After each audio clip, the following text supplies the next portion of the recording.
Ever wonder how a huge company like Salesforce or Oracle sells software that costs millions of dollars? I can tell you it's not with a TV ad during the Super Bowl. We're about to dive into the kind of hidden world of B2B marketing, where the customers aren't just regular people like you and me, but entire corporations. So how does it actually work? Well, it's not about casting a super wide net and hoping for the best. It's much more like a high-stakes puzzle, a bit like corporate matchmaking, really.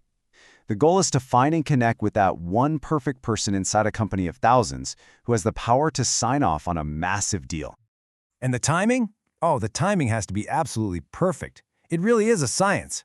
You're not just selling a product. You're trying to find, say, the one IT director at a Fortune 500 company who just got their budget approved, right at the very moment their old system is on its last legs. The odds are kind of staggering when you think about it. Okay, so solving this puzzle requires a completely different playbook than the ads we're all used to seeing every day.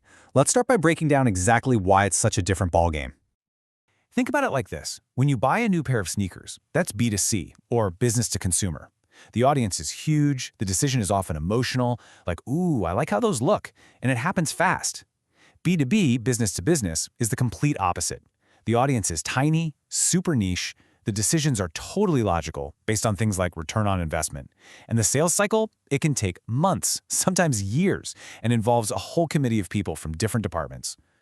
So the engine that drives this entire complex machine has a name. It's called demand generation. Don't think of it as just a single ad. It's more like a constantly moving conveyor belt that's always building awareness and then delivering a steady, predictable flow of potential customers or leads right to the sales team's doorstep. And what's the fuel for this engine? It's one thing: data.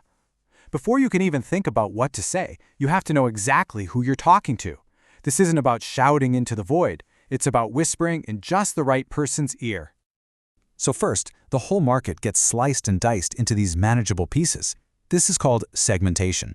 And it's not just about where a company is or what industry they're in. The really clever part is the behavioral data. Marketers can actually see what companies are searching for online, which gives them something called an intent score, a huge signal that they might just be ready to buy. Now, from those bigger groups, marketers zoom way in, right down to an individual.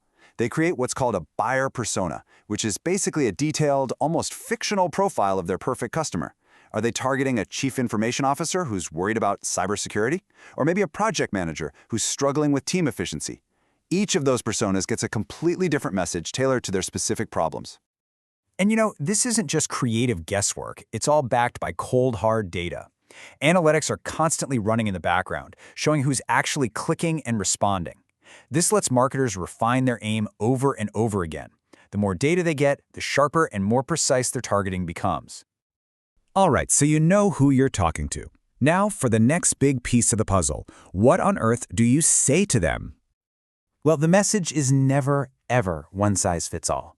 A message for that CIO is going to focus on big picture strategy and ROI. But a message for someone in the procurement department, that's going to be all about cost, contracts, and terms. The message also changes depending on if the company is a brand new prospect or an old customer. It's really a tailored conversation that unfolds over time, guiding them from just being aware of the product to learning more and finally to making a decision. Okay, you've identified the audience. You've crafted the perfect message. Now it's time for action. This is where the rubber meets the road, where you actually launch the campaigns to get that message in front of the right eyeballs. And the goal here isn't just to get attention. It's to generate leads. But not all leads are created equal. Think of it like a filter. You've got your marketing qualified lead, or MQL. That's someone who kind of raises their hand by, say, downloading a report from your website. But then you have a sales qualified lead, or SQL. That's the person who's been vetted, and they're not just raising a hand, they're waving, signaling they're ready to have a real conversation with a salesperson. But even among the ready-to-buy leads, there's a gold standard. The most valuable, sought-after type of lead you can possibly get in the B2B world is something called a BANT lead. And this is where the matchmaking gets really, really serious. So BANT is really a simple but incredibly powerful checklist. After someone shows interest, a team will often follow up with a call to qualify them using this framework. It stands for budget, authority, need, and time. Do they have the money? Are you talking to the actual decision maker? Do they have a real problem that your product solves? And are they looking to buy sometime soon?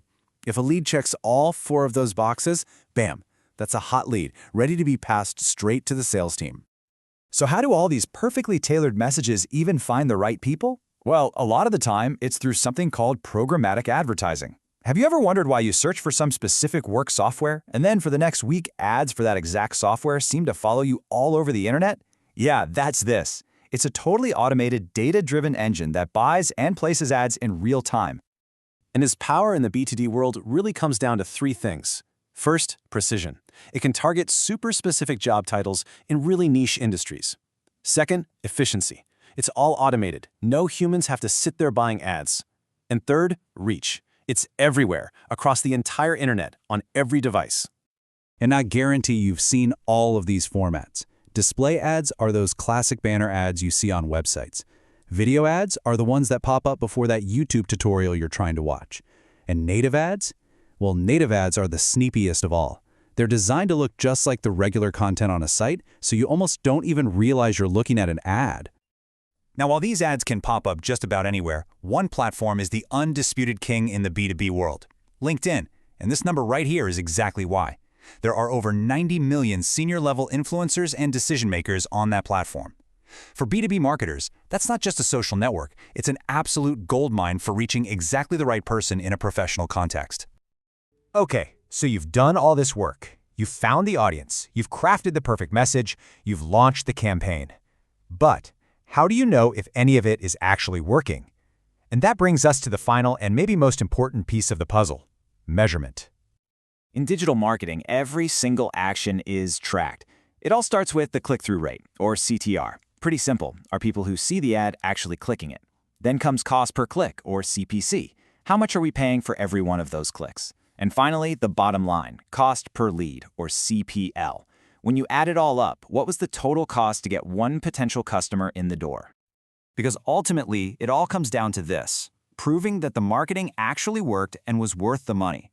The goal is to have complete visibility, to track the entire journey from the very first ad a person saw to the final contract getting signed. This allows for the most important calculation of all, the exact return on investment, or ROI, for every single dollar spent. And that brings us right back to where we started. All of this complexity, the segmentation, the personas, the programmatic ads, all the metrics, it all serves one single purpose: to build a reliable, predictable machine that keeps the sales team busy with a steady stream of high-quality opportunities.